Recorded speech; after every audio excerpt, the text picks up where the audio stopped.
xafladan ay ku qalin jabinayeen dufcadii sideedaad ee ka aflaxday isla markaasina ka qalin qoratay jaamacadda Alfa University oo kamid ah jaamacadaha ku yaala magaalada Hargeysa. xafladani ayaa waxay ka dhacday Hotel Mansour ee ku yaala magaalada Hargeysa. xafladani loo qabtay ardayda ka qalin qoratay isla markaasina ka aflaxday jaamacadda Alfa University ayaa waxa ka soo qayb galay wasiir ka tirsan xukuumadda Somaliland, mas'uuliyiin ka socday xisbiyada macaaridka Somaliland, waalidiinta ardaydu ka aflaxeen kana qalin qorteen jaamacadda Alfa University iyo marti sharaf kala duwan oo lagu soo casuumay xafladani si ay ula qaybsadaan farxadda ardayda ka aflaxday jaamacadda Alfa University. ugu horeyn xafladani waxa ka hadlay gudoomiyaha jaamacadda Alfa University Cabdiraxmaan Maal kana sheekeeyay marxaladihii iyo taariikhda ay soo martay jaamacadda Alfa University.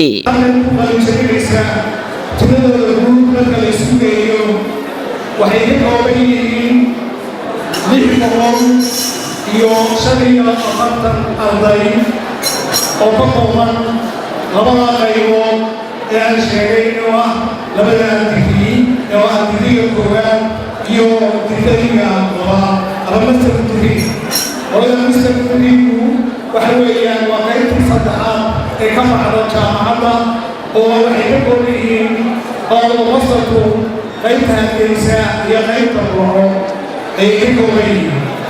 dhanka kale iyaguna waxa hadalka iska daba maray mas'uuliyiin ka socday xisbiyada macaaridka Somaliland ayagoo ardaydani bogaadiyay isla markaasina la dardaarmay waxa hadaladoodii kamid ahaa meel laga qayb galo oo ka fiican meel lagu qalin jabay ma jirto. intaanan nuxurka u gelin khudbadayda waxaan jeclay marka hore inaan hambaliyeeyo dhalinyaro shacbi reer Somaliland وما نويتو قرأتان دولتنا عن شاركنا يرى تابتي ربطي يرى شيخي يا آلي وهيلي بقى دفاع قارك قلقوا روحوا جوا كوكلي يستاورن شري طيب وحن هلاي مجتمع بدن وهيلي بقى وين قاركينا واحد دحدينا وين هوس نودقنا وين إنه دفاع قارك كل دولة شكرا أن بدينه حنت إسكتينه حاسب إسكتينه وناجا إسفرنه ومضوا صعوبته هيلجن أو إلى الدو كم منه ولقي هإلا بنا هو يمعان هل كايدي سو جارسيسي أيدين تعبتي أيدين سو شيتي واحد أبهنتين أردن إدين دميسي أداد حاسلة دهنا حاسسكينا idin toosisay idin qurxisay idin hagaajisay hayla geesta kale iyaguna waxa mikrofoonka iska daba maray wasiirka wasaaradda maalgashiga iyo wasiirka wasaaradda dhalinyarada iyo ciyaaraha Somaliland. waalidka waxa leeyahay maalgashi la geliyo dadka ayaa ugu horeeya markasta oo human resource-keenu uu aqoon iyo khibrad helo oo marka horumarkii ay doonayeen gaarsiinayna kul waqtiga gaaban waxaan ku soo koobaynaa dhamaantiin aqbaliyay ayarun baan kula dardaarmiyaa aqoon-yahanintan cusub waxaan leeyahay waddanku wuu idin sugayey idinka iyo kuwii kale ka soo qalin jabiyey